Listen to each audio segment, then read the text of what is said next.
তো আজকে টপিক হচ্ছে আমাদের জলের বোতল, প্লাস্টিক জলের বোতল। তো আমরা তো বাড়িতে বা বাইরে সবসময় প্রায়শই আমরা প্লাস্টিক জলের বোতল ইউজ করি, রাইট? তো প্লাস্টিক জলের বোতলে কি থাকতে পারে বা কি থাকে বা কি আমাদের ক্ষতি হতে পারে সেটা নিয়ে আমি একটুখানি বলে রাখি।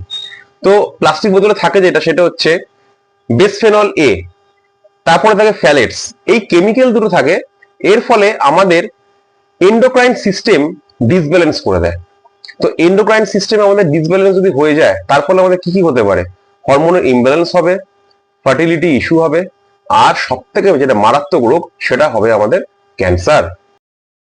তো এবারে অনেকে বলবে যে তাহলে বিপিএ ফ্রি যে বোতলগুলো থাকে, বিপিএ ফ্রি দিলাম খেতে পারি, কিন্তু বিপিএ ফ্রিতে কি থাকে? বিপিএ ফ্রি বোতলগুলো তো বিসফেনল এস আর বিসফেনল এফ, এই দুটো কেমিক্যাল কিন্তু থাকে, যেটা কিন্তু আমাদের রিস্ক সেমই রাখে, কোনো বাড়ায় না বা কমায় না, সেম রাখে। মাথায় ঢুকিয়ে নাও, বিপিএ ফ্রি বোতল এও সেম হবে আর এমনি বোতলও সেম হবে।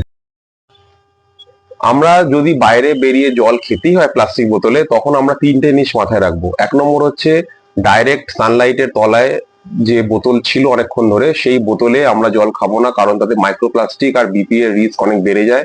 আর যে জল, দু নম্বর হচ্ছে যে জল আমরা খাবো সেটা যদি দেখি যে টেস্ট একটু অন্যরকম লাগছে, তাহলে সেটা আমরা খাবো না। আর তিন নম্বর হচ্ছে যে বোতল আমরা একবারই খাবো, যে কোনো জলের বোতল আমরা একবারই খাবো, খেয়ে সেটাকে আমরা ফেলে দেবো। তো আমরা প্লাস্টিক বোতলের পরিবর্তে এবার কি জল খেতে পারি? প্লাস্টিক জলের পরিবর্তে আমরা কপারের বোতল ইউজ করতে পারি, কাঁচের বোতল ইউজ করতে পারি, বা স্টেনলেস স্টিলও আমরা ইউজ করতে পারি। হোপ তোমাদের এটা হেল্প করবে। আর যদি মনে করো এরকম সাইন্টিফিক ভিডিও তোমাদের ভালো লাগছে, তাহলে তোমরা শেয়ার করতে পারো, সাবস্ক্রাইব করতে পারো। Thank you so much.